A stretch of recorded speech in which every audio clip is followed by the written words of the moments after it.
So I'll say a few words, I guess, if you don't mind. This is very interesting work.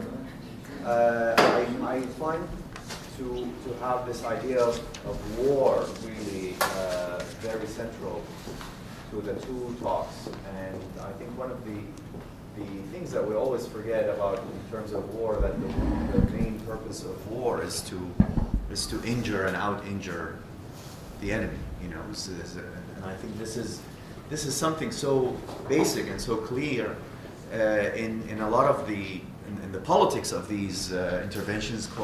You call them, you know, one could call them sanctions, or and this is, I think, kind of the brilliance of Joy's work, calling it an invisible war, although for us in Iraq it wasn't that invisible. But the idea that war, that this is a replacement of war, sanctions is a replacement of war, is something Joy shows very, very well how this is not really the case. And having said that, I think there's really an interesting kind of common theme coming out of here is this kind of politics of maiming, politics of injuring, politics that a lot of what these interventions are not just about governing in the pure sense, in kind of global governance, as we always kind of bring this theme, but it's actually about producing so much damage that recovery becomes almost impossible, or at least you become unable really to restore something to a previous thing. And I think that's a case in Iraq that we saw on the sanctions, is this destruction of infrastructure to a level where actually even any kind of recovery almost becomes impossible. So I think that's a kind of very interesting theme that we see constantly in these waged wars, and be it in Syria, be it in Iraq, be it in Yemen, like a very common practice of targeting vital infrastructure of society. So that's one of the themes. The other kind of thing that I started thinking about when the two presentations kind of unfolded is that we talk a lot about, in terms of knowledge and power, we think a lot about governance. But again, there is a different kind of story here. When the classical stories of governance is producing certain kind of knowledge that things becomes calculable, becomes governable, but what we are dealing with here in these regimes of war is something more about disorder. It's almost producing this, governing through disorder. I mean, you produce exactly these problems that are not just about, the story of the U.S. and UK proxies who are standing in, but it is very clear. It's a disorderly conduct of producing more and more kind of negative effects. So I'm wondering if this is not necessarily about governance, but about actually managing, or about governing disorder rather than producing disorder, to be able to maintain it within a level of chaos, to make things continuously kind of make. Two themes that I was just pondering on while listening to both of your talks. Partly because we end up, in terms of governance, in terms of politics of governance, we always tend to go to the cleaner version of governance. But what we see, and maybe what we need to develop, is more of this analytics of disorder, or maybe analytics of ungovernability. So I'll open it up to the audience. Yes. Can you introduce yourself, please, Gary? Thank you. I'm a graduate student with Leisure Studies. Just a few questions. And your name? Nadim. So, concerning this disorder question, I don't know what's so new about this. I mean, all wars hit critical infrastructure. Vietnam, World War I, II. There's nothing new about this modern way of warfare. So, nothing really new to me. But I wanted to ask a few questions more specifically.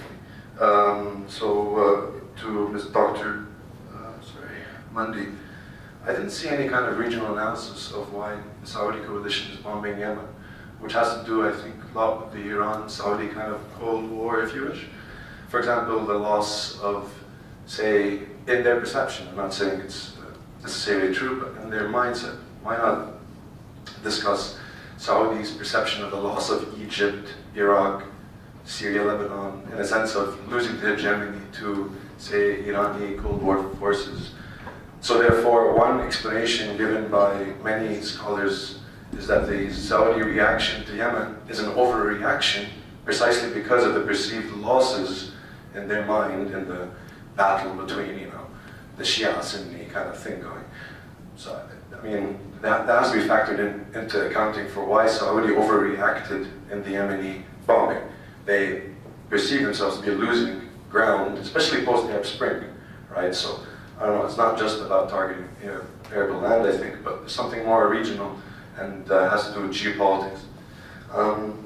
My question to Professor Gordon, I'm not sure if you've encountered the work of Robert Meister, who has a book called After Evil. Sorry. And he discusses the rise of what he calls the human rights discourse, post-1989.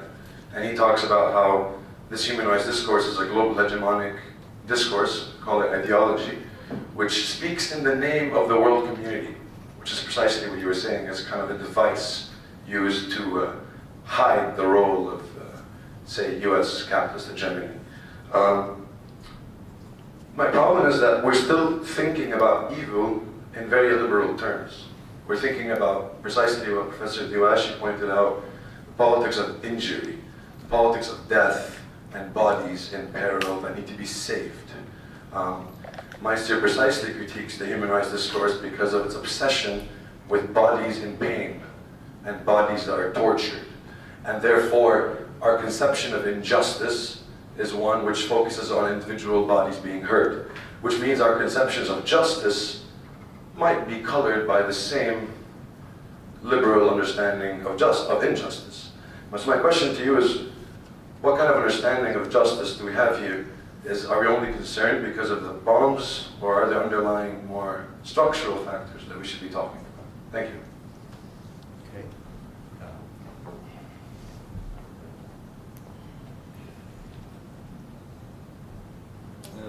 Thank you. Well, I think Martha has done a fantastic service to map so extensively the extent of the destruction. And of course, you raised the issue yourself as to why the rural areas may be so targeted, and that is, one of the reasons clearly is that it directly impacts social reproduction and social reproduction of communities and of people within the state. And one simple thing that we each could do following this meeting is write directly to Graciano de Silva, who is the Director General of the FAO, who 2 years ago took a very courageous decision within FAO to earmark a 12-month annual, a year, of the small farmer, the family farmer. And in so doing, there was much rhetoric within the UN system promoting and advancing the interests of the small farmer globally. And a lot of work was done, and a lot of money was invested. And this clearly is a direct attack on the element of that UN agenda. You may think this is a facetious observation to make, but direct letters and objections to people in office does have an effect. So it's a direct action that academics can, even at a very small level of activism, make. But what does this mean? Why bomb the hell out of Yemen? Who gives a damn about Yemen? Iraq, Syria, nationalist projects to counter imperialism. Absolute rationale for the destruction of those two states. Yemen? Why? Saudi aggression, self-interest, controlling borders, marginal. no need to have, these are borders are policed remotely anyway. Could Yemen generate a sufficiently national project to promote by contagion an alternative to imperialism? No. Could it send out messages to try and generalize and promote pan-Arabist objectives? Well, a little bit perhaps, but these are controlled by the leading states within the Arab world anyway. Is it just simply an exercise in power that, you know, it's a reminder that even if you are contemplating an alternative, beware, because we can hit you hard, perhaps. Or is it just, and I suspect this is more to it, but it's more difficult to demonstrate concretely, perhaps it isn't. Post-war development, I think there's a very strong argument for understanding the character of post-war development as a strategy to control surplus people. This is partly the kind of argument that Zygmunt Bauman has generated very well, with this notion of wasted lives, that in any historical moment of transition, surplus peoples are generated and created. And at that moment, those surplus people have to be dealt with. And here we see an illustration of that surplus population being dealt with in the most crude, brutal, and aggressive barbarism. But it will be remembered as something very soon, as something that was in the past, and it will be dealt with. So, you know, how do you explain that the UN promoting this kind of super imperialist strategy of the US, controlling all its colleagues on the permanent members? Is it just simply economic interests of the old military-industrial complex, going back to Seawright Mills of the 50s, saying, yes, we'll bomb the living daylights out of them, and then we'll give contracts to our mates to rebuild and then revalue the circular capital in the reconstruction? Is it simply a naked economistic argument? How do you explain and understand the character of power that is being evidenced by the destruction of humanity? Okay. Yes, third question, and then we can turn it back to the panelists. Well, just a rejoinder to what Ray just said. In my way of thinking, I believe the unforgivable that the people of Yemen have committed against the despotic rule of the Saudi royal family is to have taken up the streets and want to pose this corrupt despot that you have shown us his credentials. But, hence, That's beautiful. I said shown, you have not made them up. It's important to note that the Saudi policy vis-à-vis Yemen after the popular uprising has been to make sure that Ali Abdullah Saleh is not brought to justice. Hence, that threat to the despotic rule of the Saudi royal family had to be punished. And who's to be punished? The Yemeni people who took to the streets and wanted to change the order of things in the peninsula. It's as simple as that, I think. Okay. Well, I'm not familiar with Meister's book, but I think, well, I don't know. This is probably not a room where a lot of people have read the first book of Plato's Republic recently.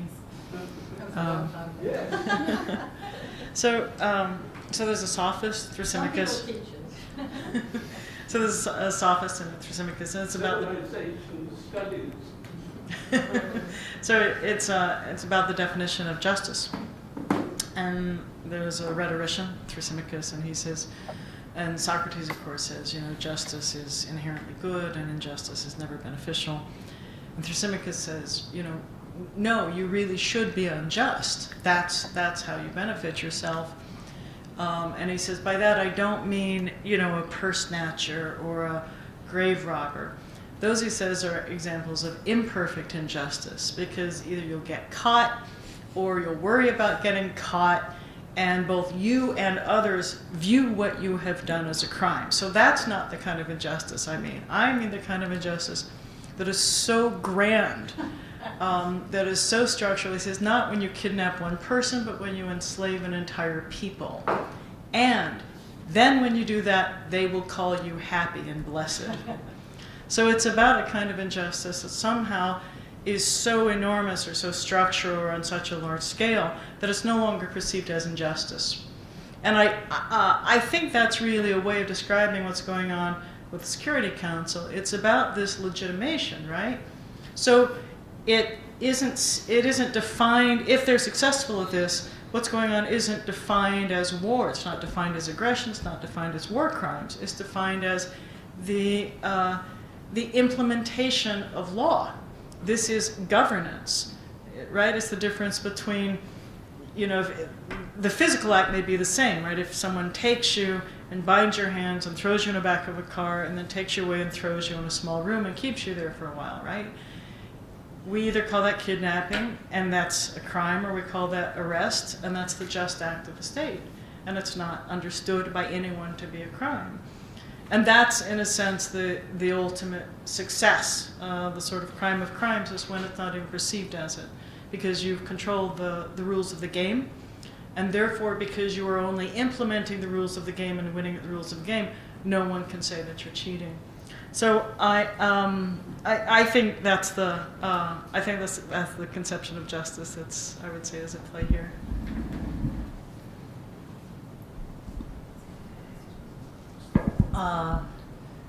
Thank you for the questions. And Ray, I don't think that this as the ultimate devaluation is actually very far from what you were proposing as some alternative, or some further. I mean,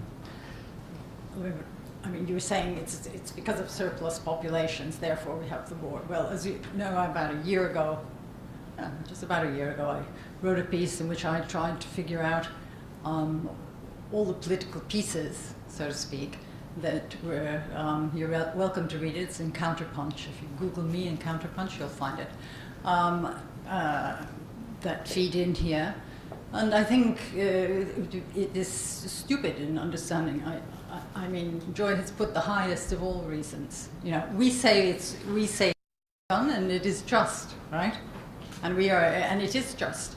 We are installing the legitimate government of Sana'a, of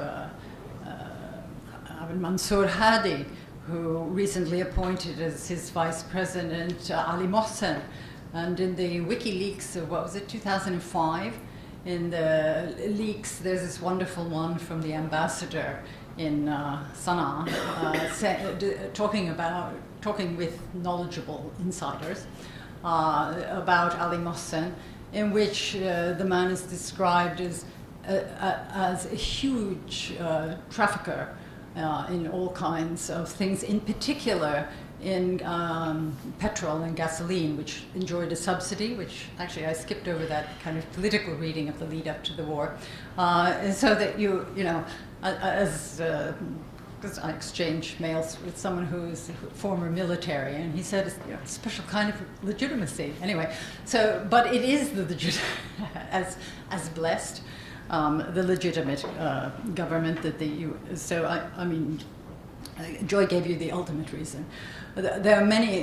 There are geopolitical reasons that this is useful. It is very clearly we don't have to be just economistic, but it fits with economic interests in selling arms. It fits with the regional interests. I don't think that we have to have a single explanation for this war. What I do think is systematic is some of this bombing of the rural areas, and also food production. That's why I mentioned the potato and tomato processing, and then just a few days ago it was a well digging in Arhab and so forth. So there's a lot of targeting of that, and so I mean I presume one needs to, this is not my historical type of work, as you know, but one needs to look very much at the laboratory effect of wars. You know, what we saw a picture of Che Guevara. Are we doing, you know, classic counterinsurgency and simply, you know, scorch earth right across the rural areas, or is this something else? And I wonder who's in the command room to be advising on the forms of experimentation that this war represents. Because I mean, one's not in that business, but there are people who are in that business, and there's been some very good analysis of the country just south of us in that regard. And I think all of that, everything comes in here, even though you say, well, what's so important about Yemen?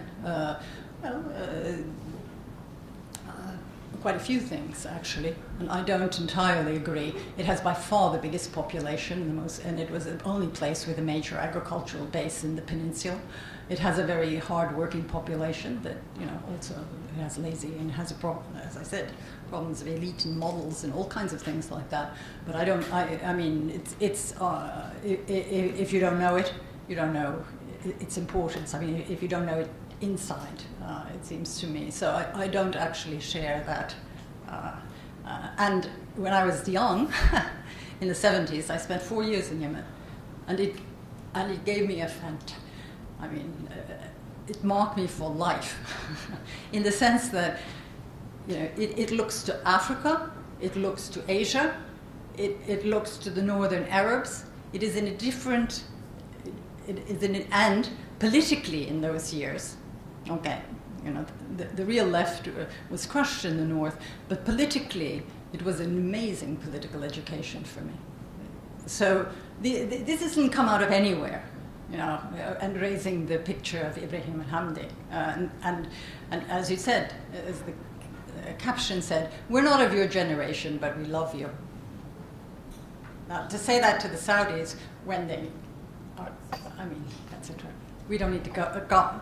We know the history of who took out Ibrahim al-Hamdi and why.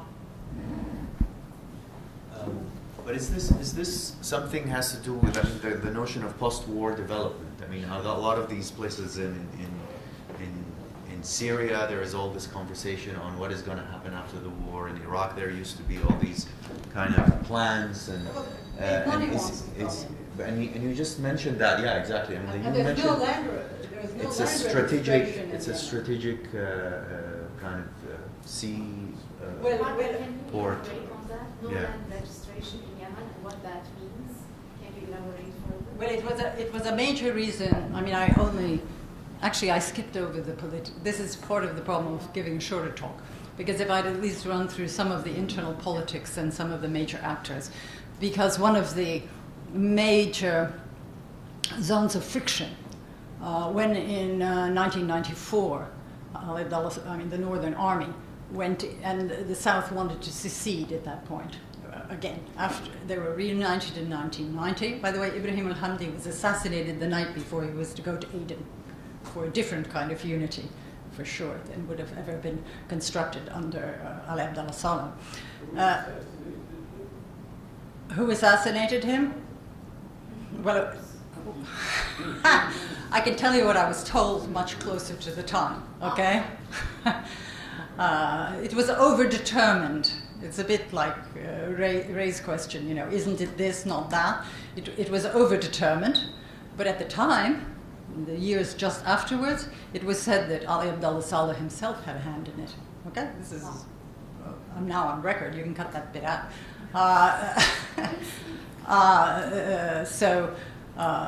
Yes, but I don't know. I mean, it was definitely a well-coordinated thing. Prostitutes were brought in from Paris. He was found in a, you know, pictures were taken. It was well organized. He wasn't, you know, his wife getting pissed off with him or something. No, it was something else.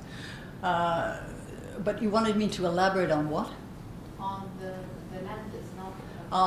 The lack of, okay, when the army went south in 1994, then and the Northerners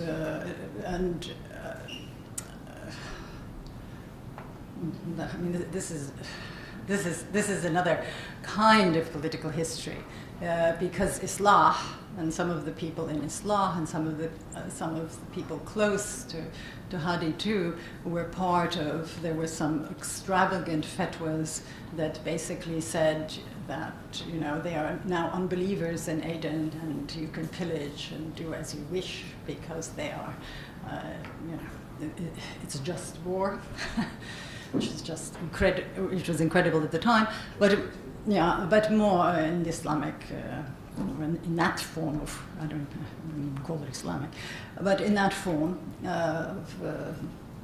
and some of these characters are part of those who lost their shirts in Islah and are up in Riyadh these days, but in a more lasting way, Al-Abdullah Saleh's regime, the northern regime, appropriated lots of land down south. And I really don't know much about there was land registration in the former People's Democratic Republic of Yemen. But there's certainly never been in the north. I know that very well. And I don't know what the state of records is in the south, but it was one of the major factors that was leading to great unhappiness in the south and pushing for a southern, leading to the growth of the southern separatist movement.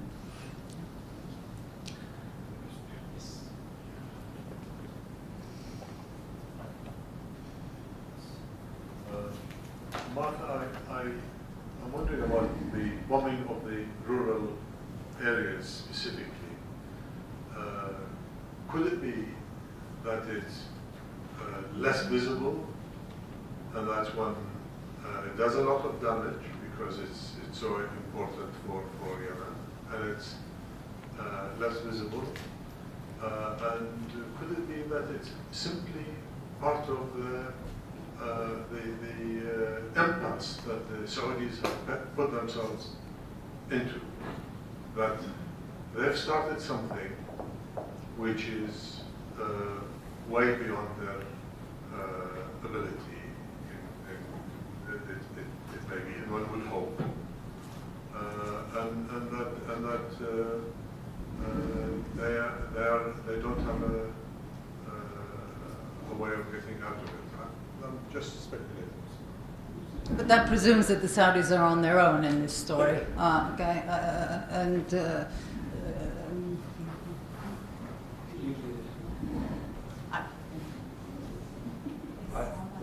asked the question that was just ignored.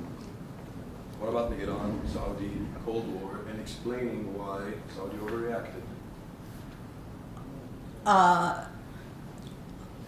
And the Arab Spring in that context, backing up what was said here, is the intersection of the Arab Spring and the losses in the perception of the control. But I'm not really, how can you say, interpretation of, U.S. foreign policy or Saudi foreign policy in terms of, the present state of, let's say, the empire, or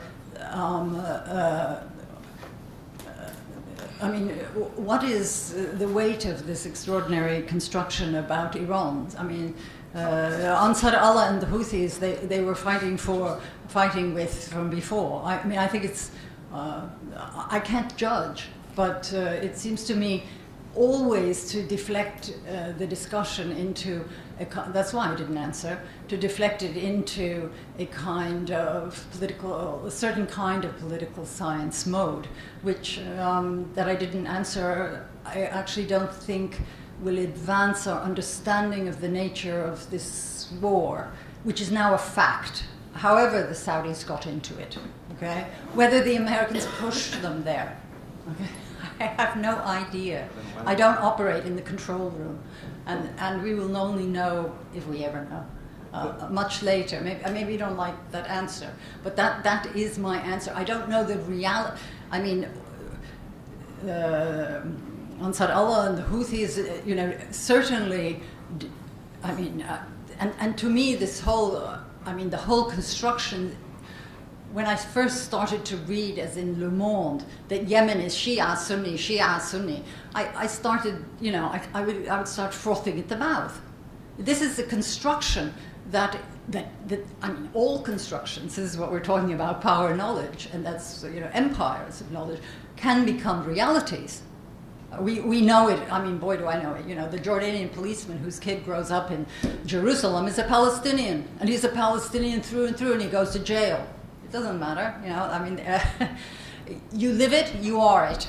And so, of course, you can shift the categories in very dangerous ways, and that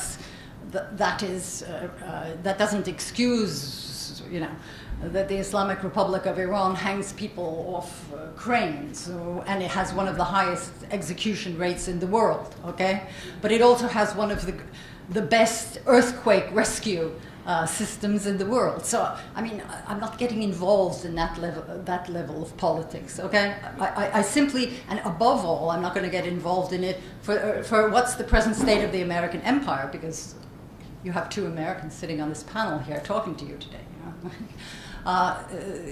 nor am I going to get involved with it about the Saudis. I mean, if the Saudis feel insecure, there presumably are many ways to deal with it. Okay, question here. Short of bombing the rural sector of Yemen. Nigma, only have like another 5 minutes. Yes, just 5 minutes. Okay, maybe 2 That's questions. great. 2 questions maybe. Shifting gears to American Empire, I have a question for Yes. Professor Gord. Yes. Gord.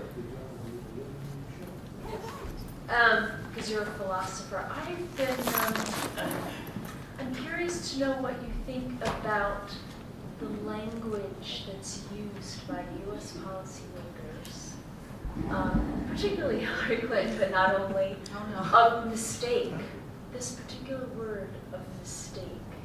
If I'm trying to think through that use of that language, is this an indication of, well, there's of course a collective amnesia about Iraq, a national collective amnesia, and I'm wondering if this is indicating, is this a kind of shift in our collective memory? Okay. George Bush on alcohol was a mistake. So. It was a sweet mistake. I can't even imagine how to begin answering that. I think it's it's interesting. I was telling Omar about an incident I knew of where a public health expert who had measured excess mortality in the first year during the occupation, and found that a very high mortality was not overwhelmingly due to what you would expect, which is collapse of infrastructure, but it was a good part of it was gunshot wounds. And so he's meeting with the Pentagon because the Pentagon is interested in hearing about this for I don't know why, right? Who knows why, but many reasons. So he's saying to them, what the pattern appears to be is that, there would be someone in a village in Iraq, a sniper, or someone who would, there would be one killing of an American soldier, and then the U.S. response would be to attack with a helicopter gunship and strafe the entire village and end up killing dozens. And the way he described it is the military officer who he was meeting with said, "Oh, yeah, it's true. In that period of time, we were overly kinetic." So, it's interesting. I didn't know the military use of the word kinetic, right? I just think it's active, right? And running around, it's being mobile or something. So, obviously there's a whole language around not grasping the magnitude of the catastrophes that we bring about. To not see. So what I've never been to Iraq, but I read, at least within the UN, every single thing that had been written. Tens of thousands of pages of reports of everything. And I'm reading about, massive malnutrition of all sorts across the entire place. Number of surgeries dropped to 1/3 of what they were. you know, and to me, I'm just reading this, I'm just thinking, this is just unimaginable. How could this happen to you or happen to people around you? How could this happen and you would not hate until your dying day the people who brought this upon you? How could that not be? You know, and then we have the occupation, and then in the first summer, which was a time when we might have, that summer of 2003, when we might have done right by Iraq. We might have gotten the water system running. We might have gotten electrical systems running, right? I mean, this is a country that can, you know, find a dot of dirt on the moon and identify its exact location. And we could not restore the electrical system because we were busy selling off the reconstruction of the electrical system to some American corporation. And then by the end of the summer, there were cholera epidemics, there were typhoid epidemics, the water system had collapsed. We had done nothing. And I think that was it. That was the point at which it was clear that anyone who hated the United States, whatever their ideological reason was, whatever their political, they then will have traction, and there is no going back. And the idea that, you know, Bremer could go in there and just, like, no one seemed to think that if you create a system where you have destroyed their water, destroyed their electricity, they're now dying and suffering in epidemics of diseases. How can, and then you have the war of shock and awe. Why would they not, every single one of them, hate you with every breath in them until their dying day? How would we not know that? So, and then the language of kinetic or mistake or something is, it's just such a lack of grasping, right? It's just on a catastrophic level, on a metaphysical level. I don't even know the words for it. So I don't know the answer to your question. Okay. Joy has something to add here also. Just the final comment. I will take advantage of this captive audience for a moment, if I may, which is to say, I'm working on a project on ethical issues in international relations. I've been on the board of this journal, Ethics in International Affairs, which is run by the Carnegie Council for Ethics in International Affairs. And it's really the hub of the field. And overwhelmingly, all their publications are by scholars in the US, Canada, Western Europe, Australia.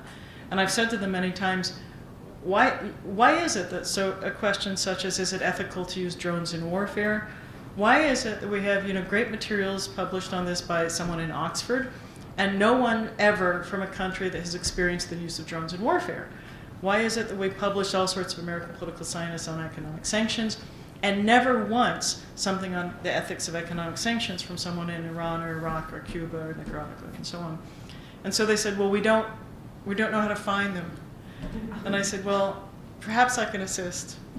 And so I've been doing a project with Latin American scholars in inviting them to contribute work on ethical issues in international relations, which roughly consists of just war, global governance, global distribution of wealth, economic sanctions, humanitarian intervention, responsibility to protect. And I would like to use this room, if I may, to say, if anybody is interested in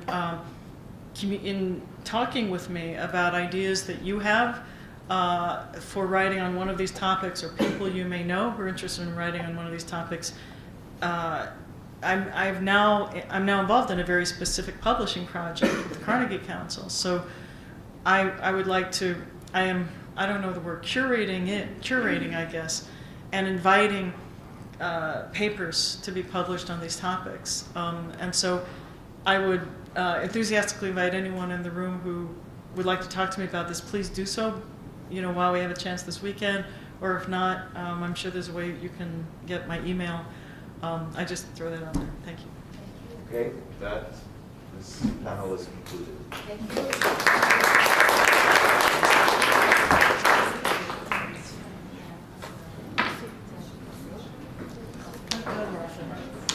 The work you're doing. Okay, so we're back at 10 to 4. coffee break, and then it's swim. It's amazing. So, yeah.